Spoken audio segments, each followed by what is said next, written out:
This conference will now be recorded. Hi, so hi everybody. Yeah, I've managed to assemble a good group of people to just go over memory in general, and I've tried to shape an intro to say why it's applicable, in my mind, to ODSA and chiplets, and to sort of then open the floor to three people who are presenting. So Curtis Bowman is presenting on behalf of Gen Z. He's the president of Gen Z. I think David Allen is going to present on CXL, and Jeff Stukley on on Open OMI and OpenCAPI. And we've also got the pleasure of, thanks Todd Farrell, who used to be with Micron, a deep memory expert. He's now with Microsoft. He doesn't have any slides, but he's here for the discussion.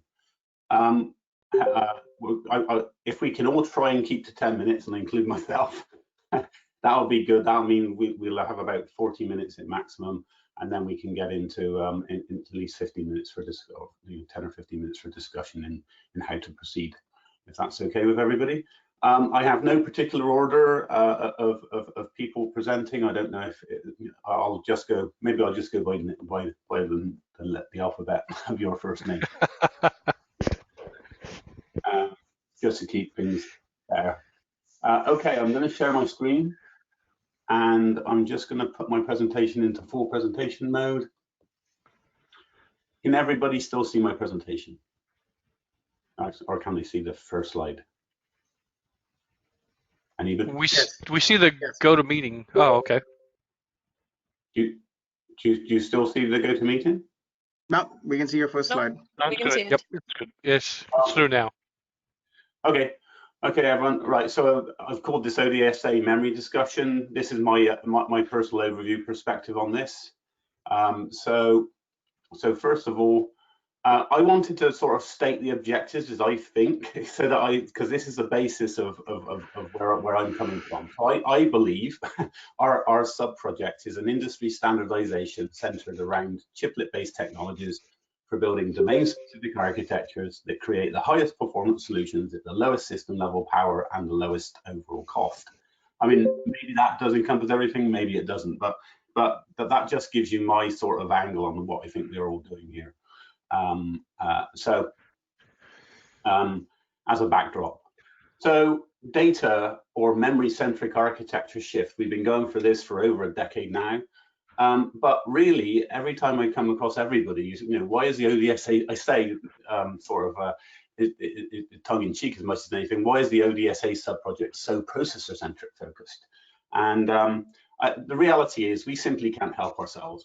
It's a generational religion. We've had 30 years of processor, and we just can't help ourselves. So obviously the best example, the most powerful processor out there today is the NVIDIA Ampere with all of with 6 HBMs. But if we look at it from a classic ratio, we've got 30 teraflops to 1.5 terabytes per second to 0.04 terabytes of depth, and that's what you get from the GPU. But it's really it's obviously the way we've been going with HBM memories. From the chiplet world, we just see the world of HBM, I guess. Now, but in reality, why can't we have this? Why can't we have a ginormous memory with lots of little processors around it and just flip it around at 0.04 teraflop to 1.5 terabytes per second still to 30 terabytes of depth? Why shouldn't we be thinking of that? I'm not saying it's possible, but why shouldn't we be thinking of this going forward, especially with all these new memory technologies that are coming to the fore now? Or how about this? We just have one ginormous NAND, with the processor attached, and it's got 1 teraflop by 1 terabyte per second by 1 terabyte of depth, or any memory in that, where we've got a perfectly balanced compute, which is a classic ratio. And high performance computing and high performance data analytics more and more need not only the memory bandwidth, they need the memory depth as well. And so this is trying to, all I'm really trying to do with this group here is just say, let's try and get yourself out of your focus and just say, get this broader perspective of there's other architectures in what we're so steeped in today. So we are going data centric because these are real requirements, and that's the key thing there. And people like me, computer architects, we really want to be able to mix and match all of these. It's not that the NVIDIA one's bad, it's just one particular configuration, but different applications need different blends of these type of things. And I'm hoping that ODSA can enable somebody like me, and not just the multi-billion-dollar companies, to be able to build computing architectures with these chiplets. So to give you an example, here's a memory-bound example. Oil and gas, a 4K volume seismic migration algorithm. I did a study on this, comparing it with FPGAs to the NVIDIA K80 deep study with a very large oil and gas company, where we took their production code that was on the K80 and ported it to the FPGA. And so so I got to understand the problem. The K80 had, in those days, had just over 8 single precision teraflops. It had 0.5 terabyte per second of memory bandwidth to GDDR5, and it had 24 megabytes of memory depth. The algorithm consumed 0.3 of the 8.7 teraflops and all of the 0.48 terabytes of memory bandwidth, and it needed 2 terabytes of memory depth, 4K volume. So if we extrapolate that to the Ampere, with 1.55 terabytes per second, we only need 1 teraflop of the 30 teraflops available in the Ampere. So to put that pictorially, this is the NVIDIA Ampere, and in red is what we're consuming of it. So we're consuming 3% of the single precision teraflops and 100% of the HBM bandwidth. We've only got 40 gigabytes of HBM depth, which really limits our volume to 1K cubed. We can't get to that 4K volume. So the solution to this problem, much to NVIDIA's delight, is that for a 4K volume, you put 64 amperes together and you get up to your 2.5 terabytes of HBM memory, and then you can solve your problem. Now, and this is the best solution today because it's all about memory bandwidth there, and the GPU gives you this fantastic memory bandwidth. And so, but to get to the depth, you've got to tile up. Now, this becomes a very expensive computer, but compared to others, well, it's actually typical configuration for an oil and gas company is that chooses GPUs. This is what they would probably put together. But a lot of the oil and gas companies still stick with CPUs because they go about the algorithm slightly differently, and they prefer the averages rather than the extremes because they don't need all that processor capability of that GPU. And so they'll sacrifice the bandwidth, but for more balance. But really, the oil and gas algorithm really needs this. It needs 2 terabytes of memory connected to a tiny commodity processor, 1/30th the size of the Ampere. But it needs absolutely a massive amount of memory bandwidth to that as well. So the processor, the problem we have today is the processor size is driven by the terabits per second per millimeter of the processor, and not by its flops. So if we can, so this is one from a chiplet perspective. This is jumping out at me as the critical factor of we need to get terabits per second per millimeter, and this is why. So how can ODSA help to enable this type of solution as well as HBM that we have today? So HBM is not bad, it's fantastic for certain applications, and it's used across a lot of them as the best way to solve it. But we could really become, this one on the right would be super cost effective compared to the 64 GPUs in the middle, if only we had the building blocks to do it, but we don't. So just looking at memory types in general in production today, and we exclude SRAM because that's typically on die these days, but you can see, I won't go into detail, but this is, I've thrown this together just as a feeler of the different parameters of memory and how they slice with the different ones available today. And we can see that in a chiplet world, we've only got HBM, or we go via a parallel interface to DDR. That's typically where we're at, or we go via PCI interface to the different storage technologies. So So this is a good sort of summary slide to see what we're dealing with here, all these disparate memories.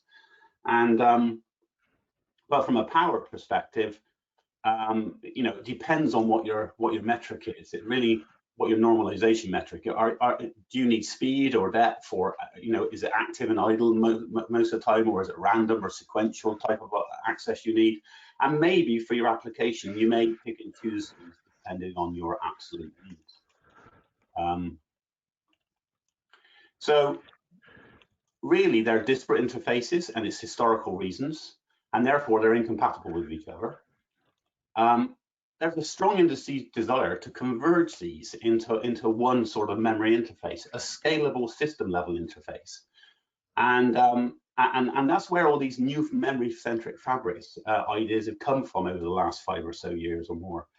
And we really would like a scalable system interface without compromise. We can cover all of these technologies and not ever lose out on any of the parameters. Obviously impossible, but can we get to that? And it does, or does this, could this include chiplet convergence? So the processor itself, our processor dies, all these processor startups with hundreds of millions of dollars, couldn't they just have one interface in their silicon, one memory interface from HBM all the way to NAND? That would be fantastic from me as a system architect. And also it'd be fantastic from all those startups that need to access all these different types of memories that are emerging.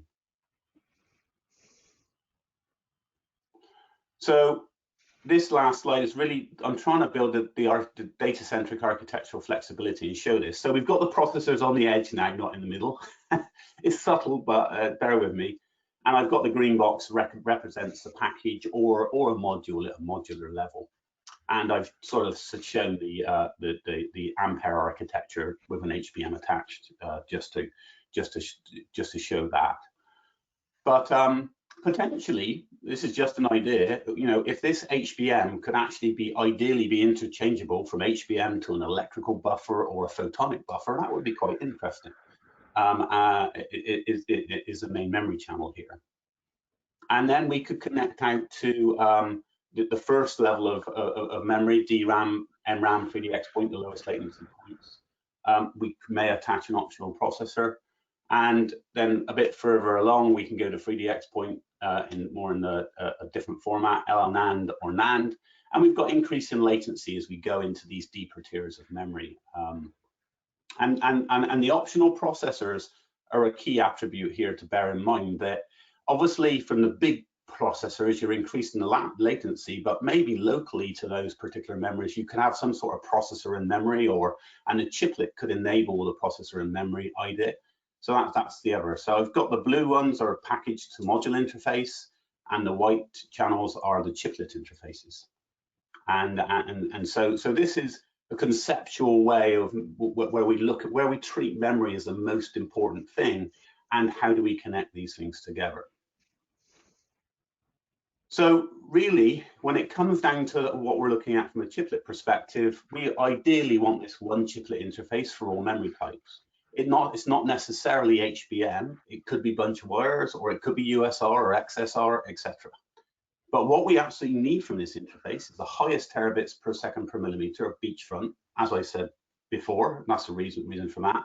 The lowest possible latency, because we start with low latency attached to the HBM's the lowest possible latency, and we need to be able to be depth and bandwidth scalable at low cost.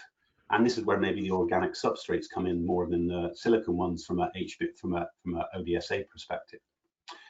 So really, that's all I've got to say. So the chiplet interface and the package module interface, this is what we're discussing here.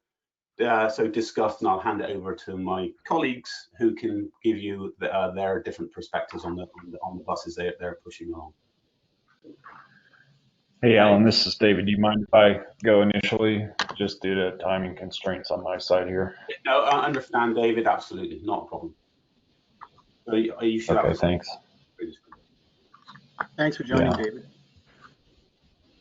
Oh, thank you. Yeah, just trying to take care of some home business here as well, unfortunately. But we've got multiple experts on the call here and several people that are involved in CXL.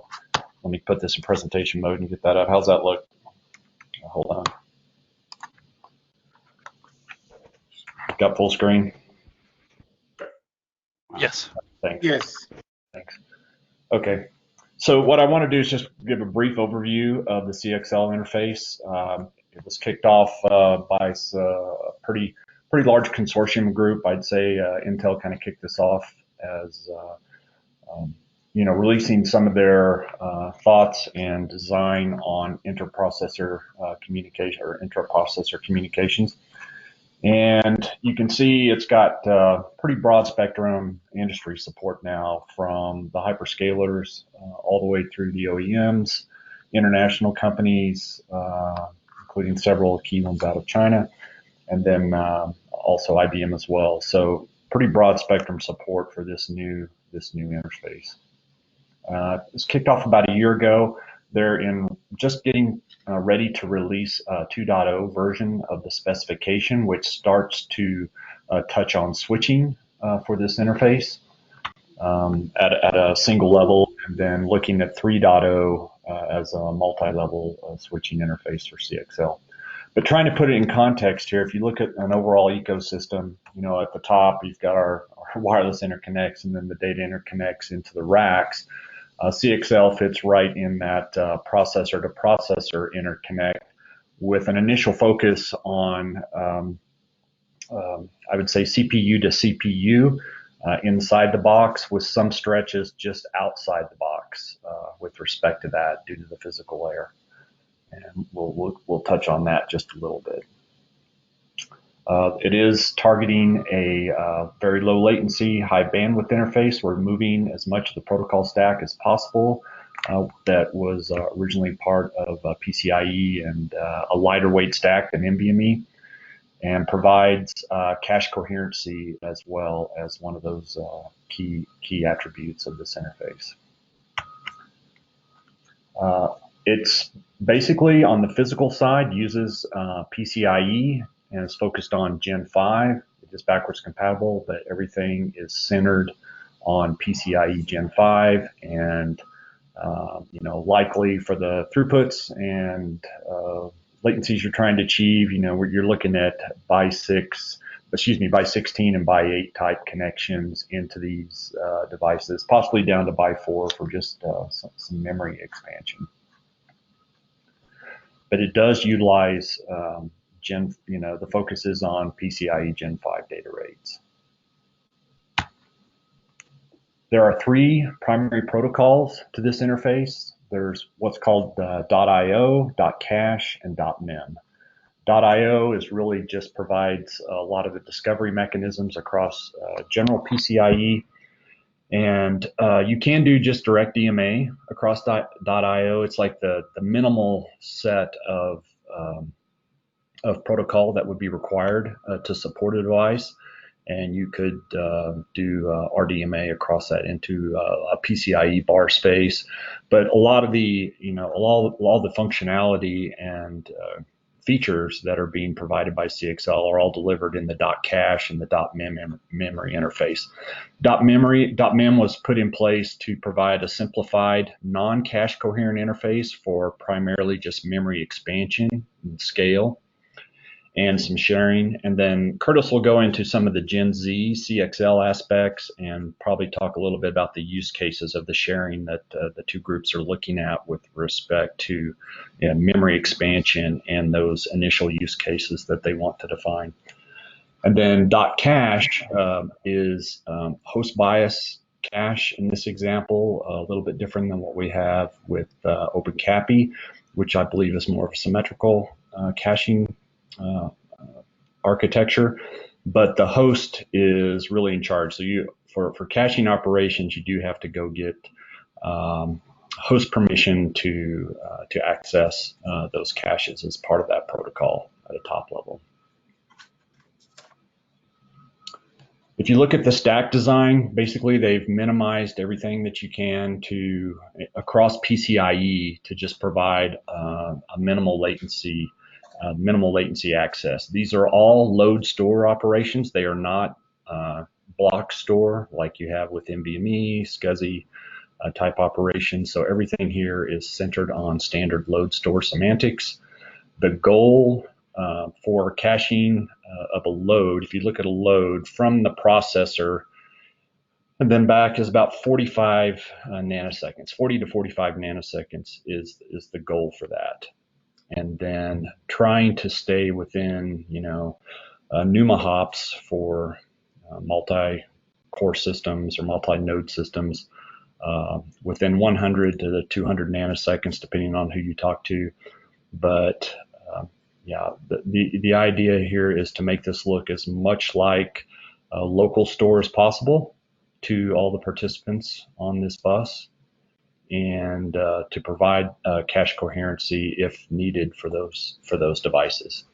I would expect initially, it looks like memory expansion without cache coherency will be probably some of the first instantiations, and then more cache coherency will start to, come into play as people or companies start to deploy these systems and work out all the interface items that new interfaces get to work through. There are 3 device types that's defined for attachment to the CXL bus.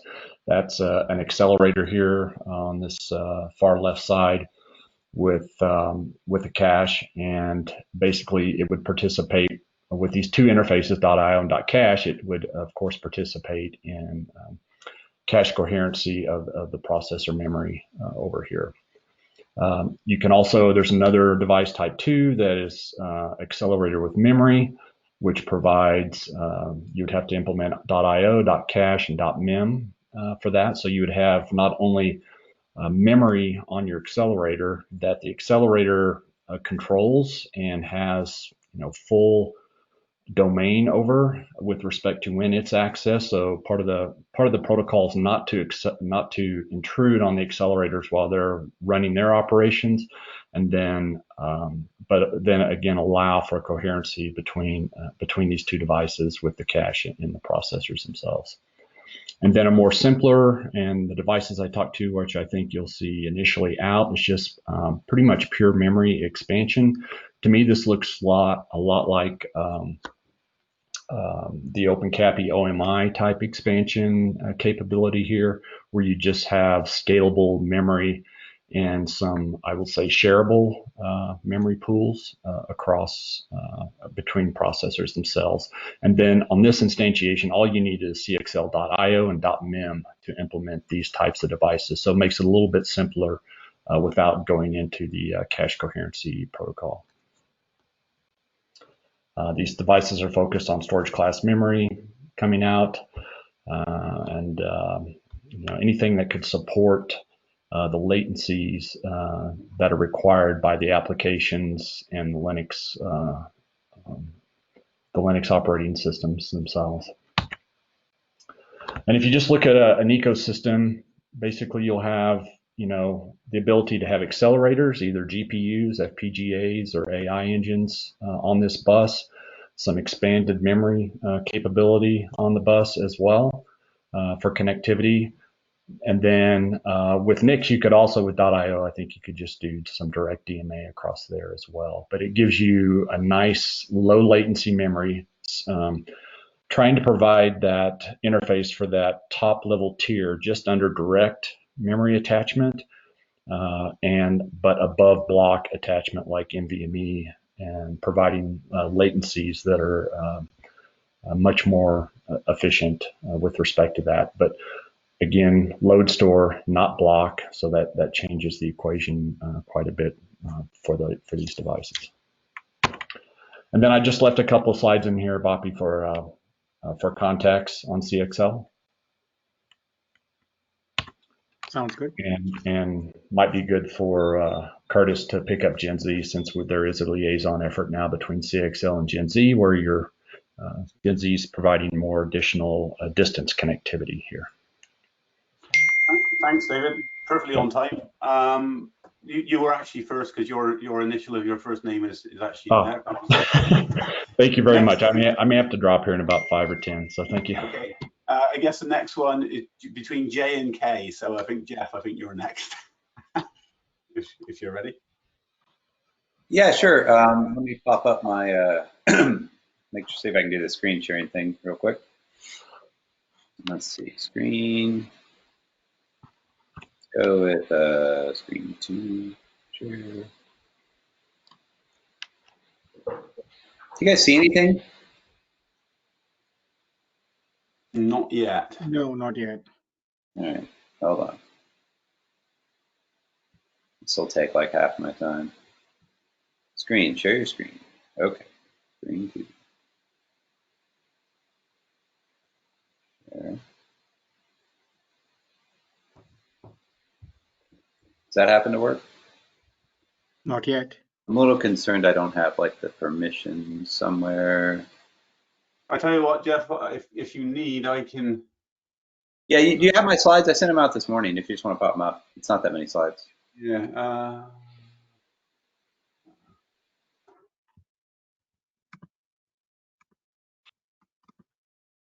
I've got them if you want.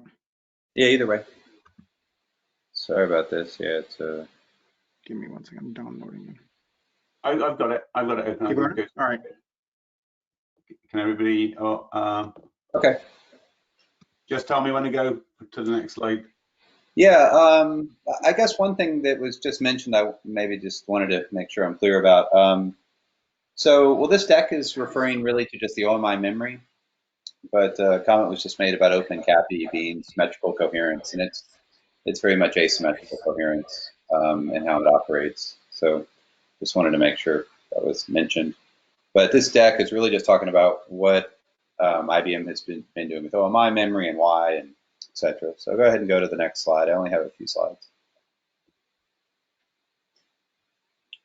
Right, so this is kind of trying to illustrate the different sort of memory options, at least for the primary memory tier, and what has motivated us to go with this OMI strategy as opposed to either direct attached DDR memory or HBM memory as another option. And the key thing here is it gives us a great amount of flexibility in what our DRAM attached tier is. And enabling, so let's just pretend I got DDR4 on my processor silicon.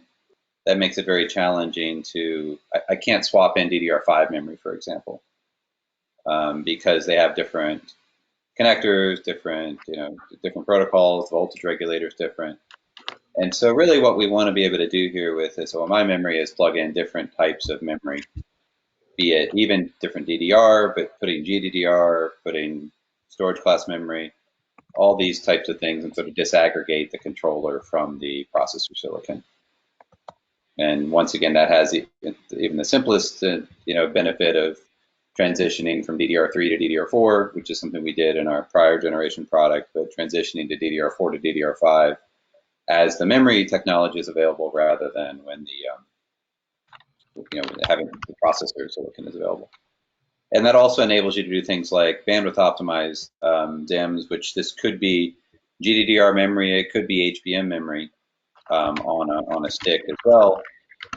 So basically tune sort of the capacity versus bandwidth trade-off, right? Because if you're in DDR4 memory, you have relatively low bit width per device, which gives you lots of capacity for bandwidth. But if you don't want that capacity, then you could switch to LPDDR or GDDR or whatever to basically optimize your solution. So this should maybe be fairly obvious. The other things is it has a proper protocol where the writes are acknowledged explicitly and the latency is tagged, and so you don't have to have deterministic latency like one might need to have on a DDR interface. But this is really envisioning what was in Alan's prior chart as far as different memories all talking to the processor. So go ahead and go to the next slide. And we actually have built the same basic processor silicon with a DDR solution and a OMI solution. And the other key thing here, beyond the sort of agnostic protocol aspects of this, is the amount of wiring channels and silicon perimeter required for OMI is drastically less than DDR protocol. So you essentially get 6x the bandwidth per sort of beachhead on the chip compared to DDR. So what does this do for us? It enables us to have essentially twice the number of DRAM ports, which is what we actually built. So we have twice the number of DRAM ports, but we also have much more chip perimeter available for our other connections in the system, be it SMP or PCIe or whatever you want to happen to have. So this is really a big win for our chip design and enabling the highest amount of connectivity. But yeah, I just want to kind of mention that, it's basically 6x the bandwidth. This also translates out into, cardboard wiring to some extent. I mean, there's slightly different protocols, but escaping these pins off the processor socket to large amounts of memory is really enabled by this SerDes-based protocol. So that's about all I have to say about that one. And then let's go to the next one. I should mention we've been building buffered memory for, it's been something like 20 years. And so we've been kind of fine-tuning the, how do we build it properly? The previous one we built would have been an IBM Centaur DIMM, and this first shipped in Power 8. And also we have, it ships with Power 9. Power 9, we have two memory subsystems. We have a DDR direct attach for one set of boxes, and then we have the Centaur memory for the other. But this is really where we got down to building. This is the Centaur DIMM was the first time we actually put the memory scheduler on the buffer, sort of disaggregated the scheduler. All of our previous buffer chips were essentially redrivers, converting from a SerDes to a parallel interface, but no real logic on them. So this enabled us to move the scheduler off. That enabled us to decouple quite a bit of the protocol. And it really just works out as a better way to build a buffer. And so we took that. The other thing I should mention is the latency. It says low latency here.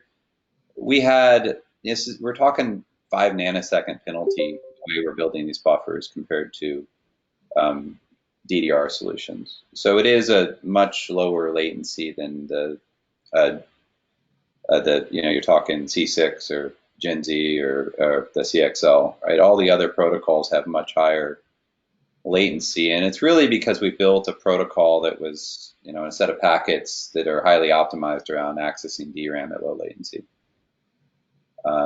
As far as asynchronous crossings and how we speculate the memory, how we manage ECC, it's all highly optimized to get truly low latency, or DDR, essentially exactly the same as DDR latency, especially if you're looking at a loaded infrastructure, right? So programs don't just do one load at a time, right? Programs do lots of loads, and we achieve lower latency with this solution than you do with the DDR solution, right? Because there's more DRAM channels, there's more bandwidth, there's more parallelism in the memory subsystem, and that enables us to get much better loaded latency compared to DDR solutions. So I guess next slide, and then I don't think I have too much more to talk about. So we did build this buffer. It's an open memory interface. That's really the difference between this and our prior Centaur generation. We're looking to have an ecosystem here such that we don't have to go off and build every buffer chip ourselves, which isn't terribly tenable from a development perspective. So we transitioned from the proprietary design with Centaur to working with Microchip for building this OMI-based solution. But this is really one buffer. It's DDR4 based, runs 25.6. This is what we have in our Power 10 chip we just announced is running this particular memory technology.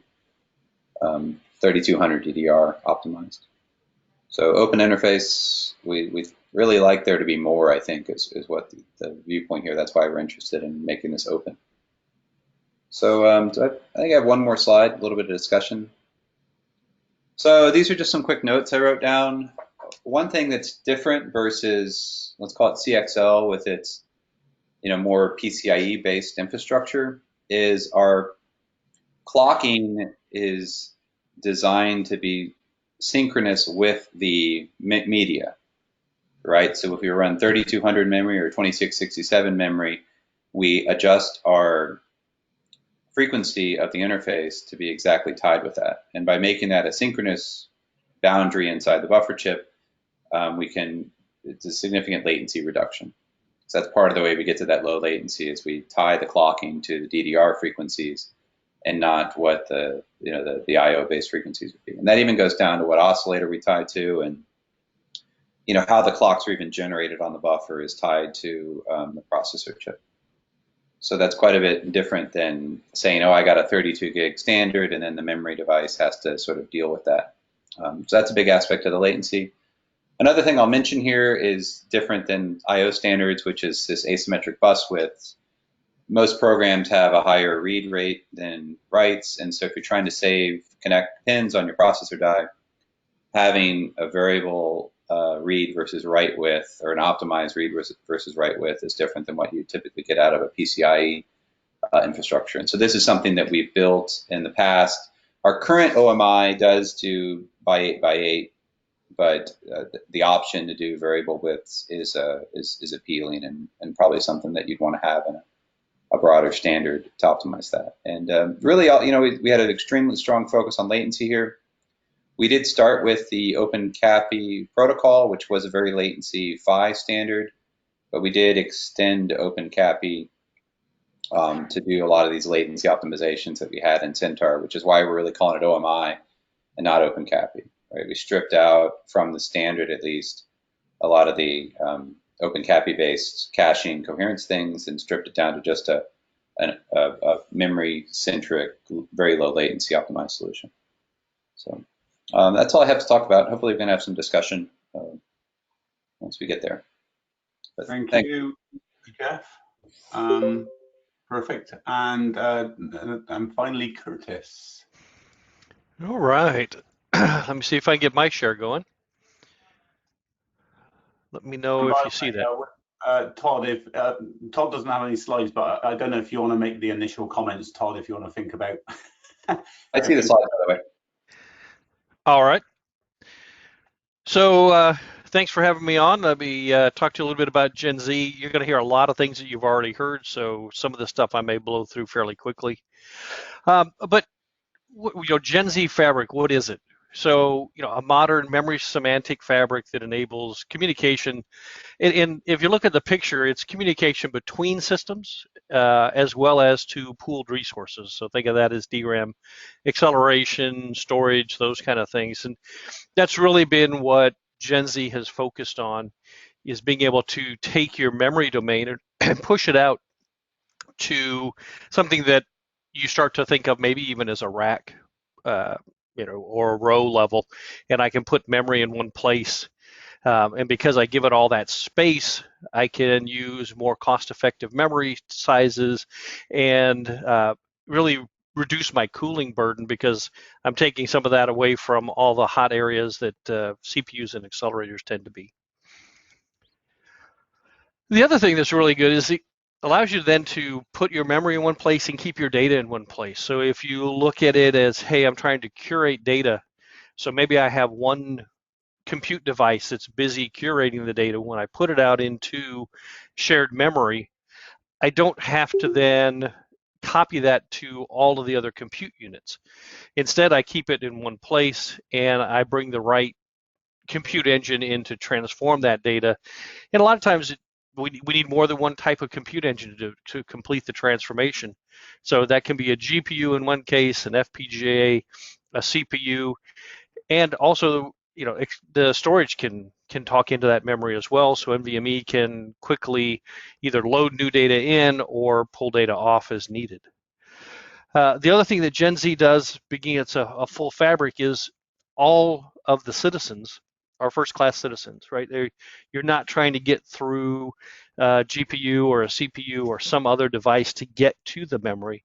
Instead, the memory is the center of the universe. And I think Alan kind of showed that in the back end of his slide deck, where let's put the memory in the middle and allow all these units to come around it. Now the spec right now, we've got the 56 gigabytes or gigabits per second per lane. Ongoing work for the 112 gigabit per second per lane. And what we can do is we can put these lanes together into a link that can be up to 256 lanes wide. And much like you heard Jeff talking about, these can also be asymmetric. So if you need more of the lanes to be read lanes, because you're doing more of that. You can assemble it that way. A couple other things that I'll get into really is also we're in a world where we have a lot of nefarious characters. So built-in security is an important piece of the fabric, as well as what's already been talked about a couple times is allow that independent evolution of each element. So you don't have to upgrade everything at one time, but instead you have a common interface that gets you out to different types of memory because we have so many new memories coming down the line. And then, like all of the other items being talked about, this is an open standard. So when you think about security, one of the things that's important here is how do I keep somebody either accidentally accessing data or purposely trying to access data they shouldn't. And what Gen Z does is use a couple kind of keys. One's called an access key that says, do you have access to a component? If you do, you can get to it. If you don't, it actually gets stopped in transit. So the component actually never sees the access.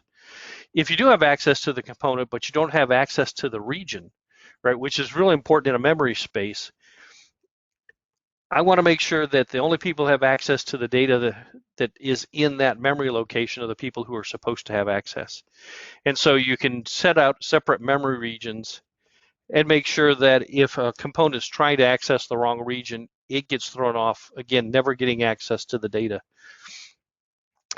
In addition to that, then there's a crypto key, and there's also some anti-replay tags that I won't go into the details on, but it gives you a full set of security features that is needed in our modern world. And then finally, you think about the picture I had up there first. Now, if a new type of memory comes along, I want to be able to add that new memory, and I don't want to have to change my interface. And so I'm allowed to do that by taking Gen Z as that intermediary and then add whatever new memory comes along. And the same is true of acceleration, right? So there'll be new accelerators that come along. You just add those into your infrastructure, and then you can allocate the memory and the accelerators to the rest of the infrastructure you might have. Here I'm showing compute units, but if you start to think about it, you maybe shrink it down to a little bit of a smaller area, and you start thinking about how that could even be done processor to processor. And finally, what does this look like? CXL and Gen Z have been working closely together to figure out how do we make an ecosystem that works well. CXL is very good inside the box at getting to those local components, and as it moves along, David talked about kind of going into a switch level architecture.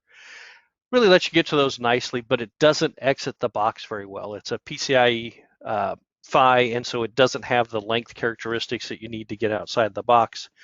Gen Z does, so you use CXL as an attach point, and then you're able to get out to the box to these other pieces, giving you really a nice tier of memory. Now, when you start thinking about on-package memory, different DDR types of memory, going to CXL memory is slightly further away, and then Gen Z memory can be very large pools that give you, 2 to 3 orders of magnitude better performance than you'd get out of something like an NVMe drive. So really opens up the world to get to analytics of data much, much faster than you'd get to in what we currently have. The last bit just shows a little bit of the membership, as well as I was going to bring up the website only because if you're looking for the specs, they're available there. If you're looking for education material, it's available there as well. Thanks, so Curtis. I think that does my time. Thanks, Curtis. Much appreciated. We've got just not too many minutes left for discussion, but I would like Todd to say a few words. So Todd, if I can do a brief introduction, he was with Micron for a very long time, so he's very memory-centric expert in all of this, but he's now working with Microsoft. So it'll be, I'd like us to just hear, so you've heard the proposals of different fabrics. I'd like to hear a perspective from a hyperscaler that's trying to use, trying to see how to pull this together. So Todd, sorry to put you on the spot there, but could you say a few words? Are you there, Todd? I can't hear you.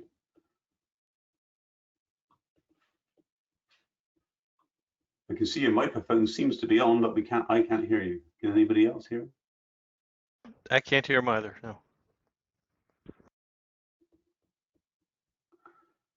Oh well, Todd, I'll let you try and get your audio sorted.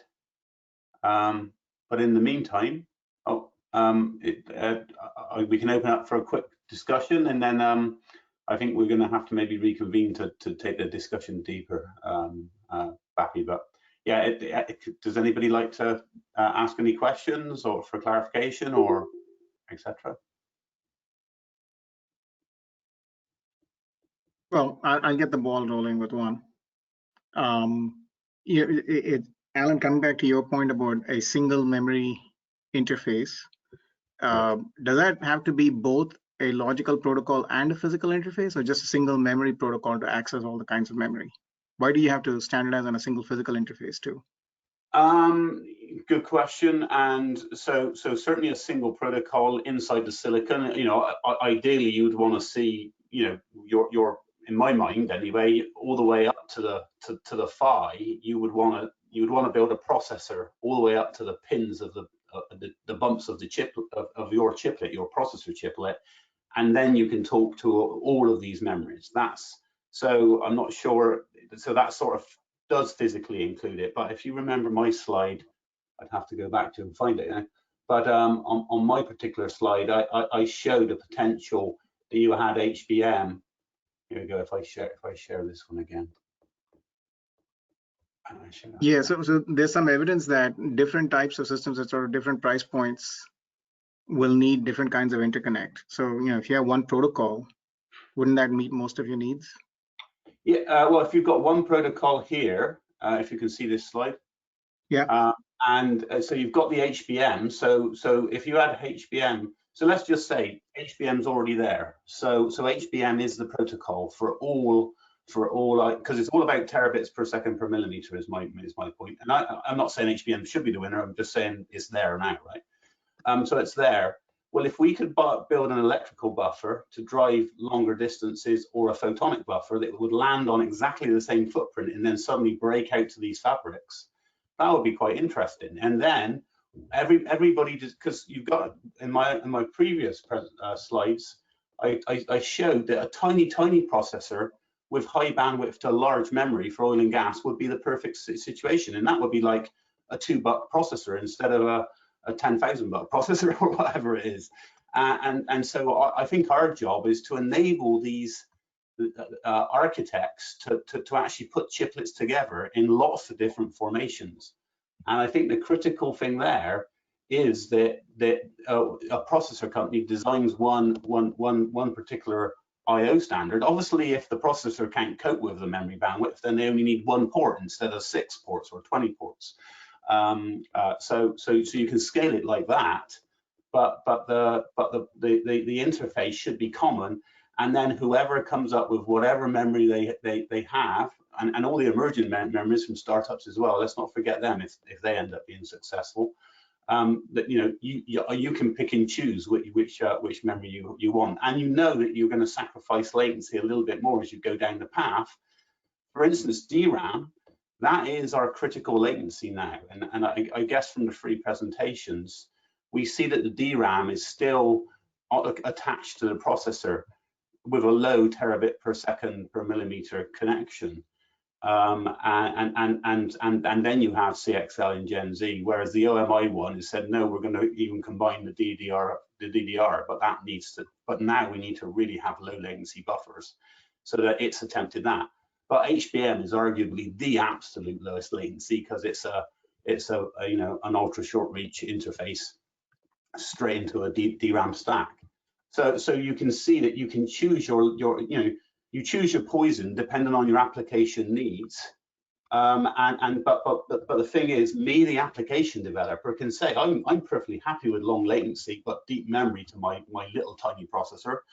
Or I want high bandwidth to a tiny amount of memory, so I plug in an HBM, but I can configure that, and if I can configure it relatively cheaply, i.e. organic, rather than silicon substrate, then that really does, that's where HBM, that's why I've said it doesn't need to be HBM, it could be bunch of wires, USR, XSR. So what our trade really is is we want terabits per second per millimeter. That is the number one, and then we would really like it to be the ultra low power, and we really want it to be ultra low latency if we're going to support these really low latency large memory configurations like DDR. But as soon as we split ourselves into a dual world of multiple memory buses and I/O buses, we start sacrificing silicon rich area, and I think that's the big problem.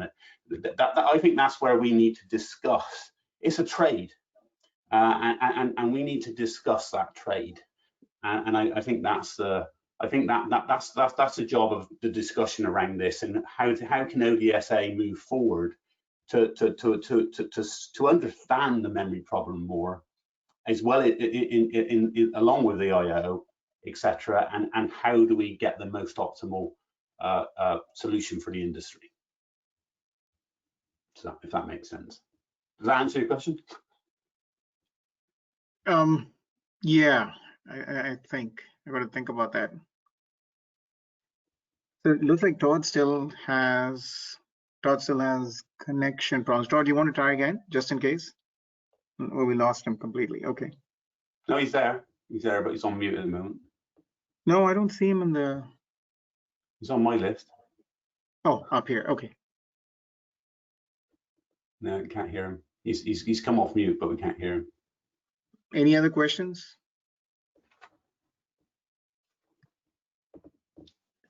I mean, this is not a question, but kind of comments on the pointing on the NVIDIA's Ampere architecture, where they now add the new feature slicing the GPU, because they also realize that the one humongous GPU computing power cannot be utilized well enough.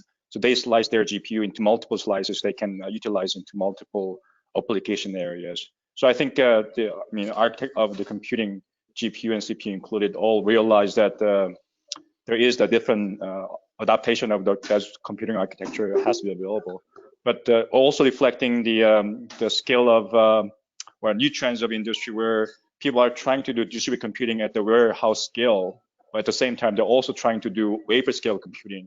So we have to find a way how we can create the solutions that will interact between these two domain of requirements and different application needs.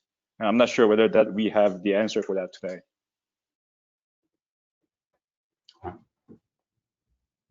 The only thing with the, although you're right about this the GPU splitting itself, unfortunately the architecture of that is they've dedicated a lot of their I/O to just HBM. So you have to, the only way to scale the memory is to put multiple GPUs down.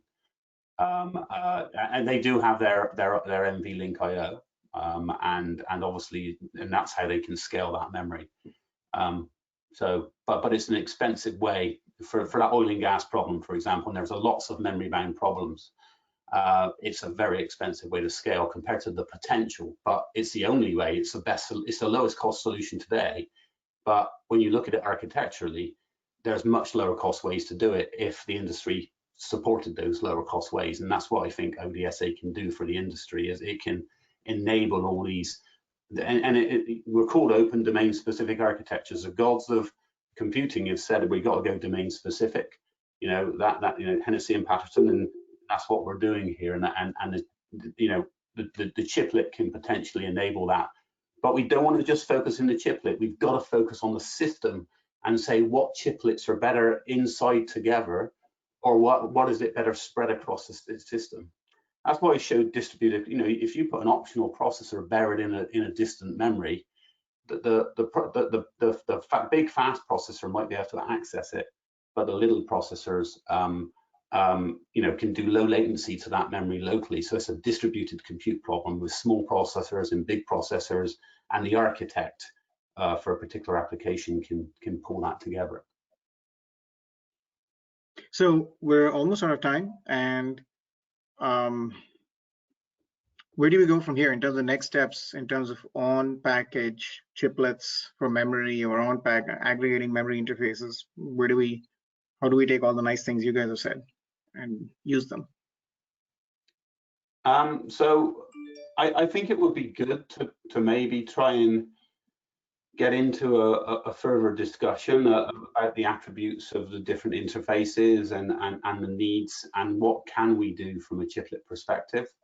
And I would like to try and open up the broader discussion around should we have multiple chiplet interfaces, which really, you know, commits you to what you're doing with a particular processor, or what are the merits of normalizing to one, whichever one that may be. I think that's an important one, because with this you can see that memory, although it's memory centric and all of this, it's actually got I/O going on. When you've got remote memory, this has got higher latencies, and so on that basis it becomes more like an I/O. But is this a data plane that we're talking about? And the control plane is what we're used to, and we should separate those two. That's a discussion. So do we have a massive amount of data plane on our as chiplet I/O in just one tiny or one medium-sized control plane input, and that needs to be different.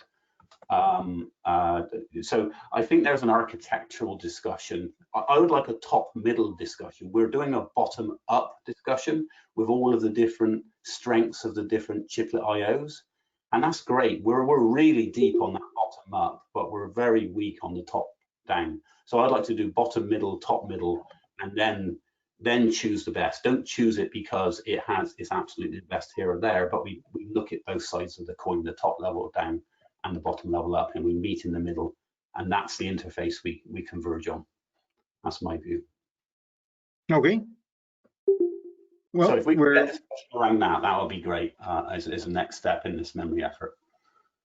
So we're almost out of time. Next week we're doing the open mic on design. So if you have any thoughts, share them with Lei, Rita, and Anu, Anu's still here. Yeah.